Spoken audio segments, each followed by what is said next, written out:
Vamos a hablar sobre la tipología de los trabajos académicos y técnicos. Propósito de la escritura en la academia. Moreno, Marté y Rebolledo señalan que la elaboración de un documento siempre tiene un propósito concreto, sea demostrar nuestro conocimiento o dar a conocer los resultados de un trabajo. Así que antes de planificar su redacción, debemos tener claro cuál es la finalidad que perseguimos. También hay que tener en cuenta quién o quiénes son los destinatarios. Puede ser un profesor, los propios compañeros o una institución. Vamos a analizar el tema de las tipologías textuales. Aquí en la primera columna tenemos 4 tipos de textos.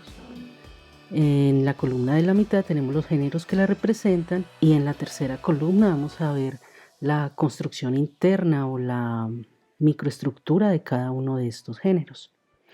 En los tipos de textos narrativos tenemos géneros como cuento, fábula, leyendas o novelas. Allí hay un predominio de los conectores temporales, como actualmente, ahora, después, antes, a continuación, y llevan un hilo narrativo lineal, lo que conocemos usualmente como inicio, nudo y desenlace. En los géneros del texto argumentativo tenemos los artículos de opinión, cartas al director, reclamaciones, debates y ensayos. Su característica es que utilizan conectores de naturaleza lógica para hilvanar las ideas, además también, si bien, pero, y tienen una progresión informativa lineal.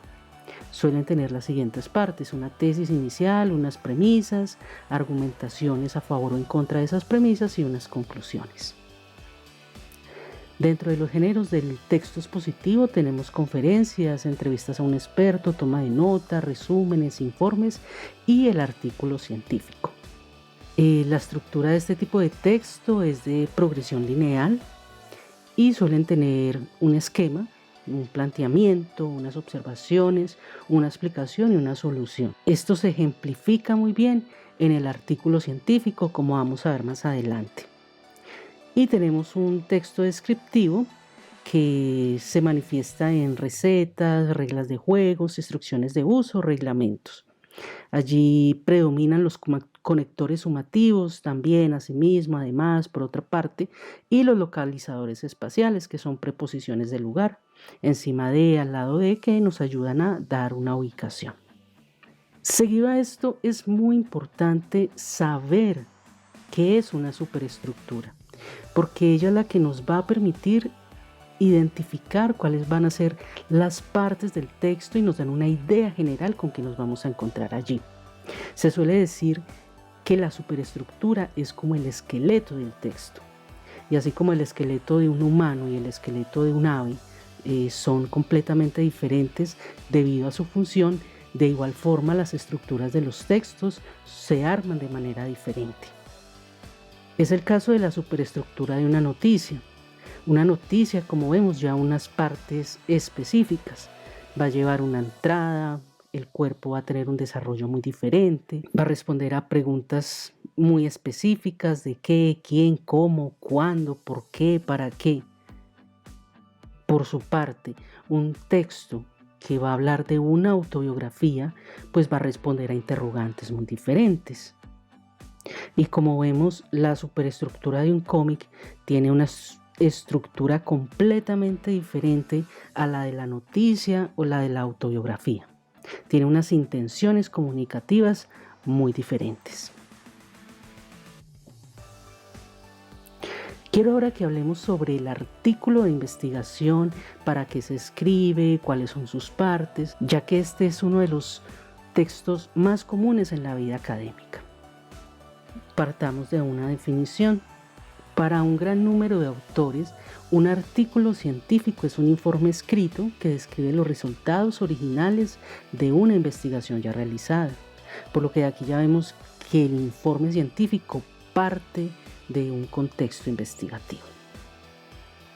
Veamos más a fondo el ejemplo de un artículo científico y sus partes. Aquí vemos un artículo llamado Reacción de ansiedad de los hombres y mujeres al tratamiento dental.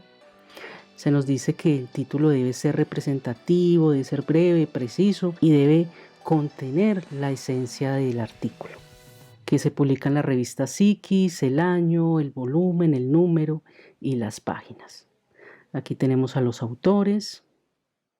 Posteriormente tenemos un resumen que debe ofrecer una información precisa sobre el contenido del documento y unas palabras clave que deben dar cuenta del contenido del mismo. En este caso, la palabra clave que se utiliza es ansiedad dental. Seguimos con una introducción, con unos materiales y métodos. En la introducción se dice que el documento debe responder 3 preguntas fundamentales: el qué se investiga, el por qué se investiga y el para qué se hace esta investigación. En materiales y métodos, pues se nos van a presentar los contenidos que se van a desarrollar y la metodología que se va a usar. En este caso vemos que se va a hacer una encuesta a 253 pacientes. Posterior a esto encontramos los resultados, se hace una discusión sobre lo encontrado y se dan unas conclusiones. Finalmente se hace la bibliografía con los textos citados dentro del mismo artículo. Ya que en el medio académico existen otro tipo de textos, es necesario abordarlos de una forma mucho más minuciosa.